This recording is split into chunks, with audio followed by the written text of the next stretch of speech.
Jo Cox was a Yorkshire lass, born and bred, and the first in her family to graduate from university.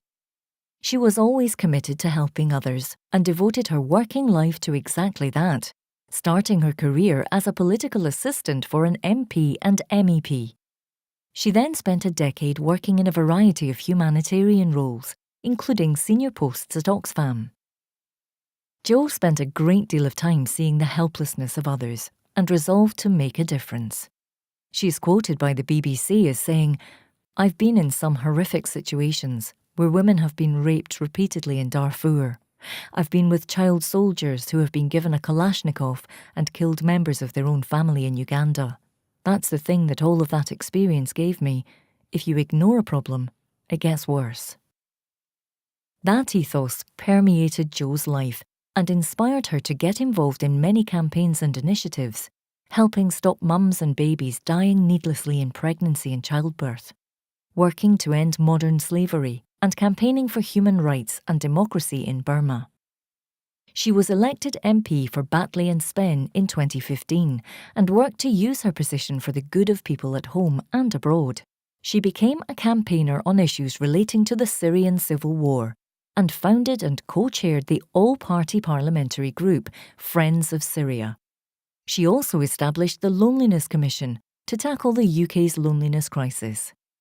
Across all her work, she took on the toughest challenges with huge energy and creativity and forged partnerships across the bench to have the biggest impact. Jo was killed on the 16th of June 2016 while working in her constituency.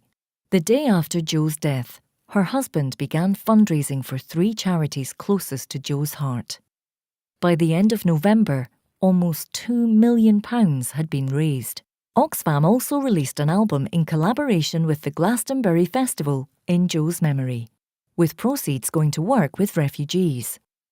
As a campaigner, Member of Parliament and community member, Jo Cox strived for a fairer, kinder and more tolerant world, just as Burns himself did.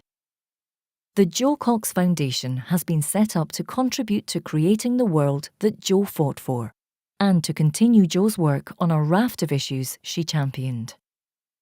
Her husband Brendan said, "Jo's killing has been described as an act of terrorism, an act driven by hatred which, instead, has created an outpouring of love, an act designed to drive communities apart, which has, instead, pulled them together, an act designed to silence a voice, which instead has allowed millions of others to hear it." Jo was only 41 when she died, but her legacy will make a difference for years to come.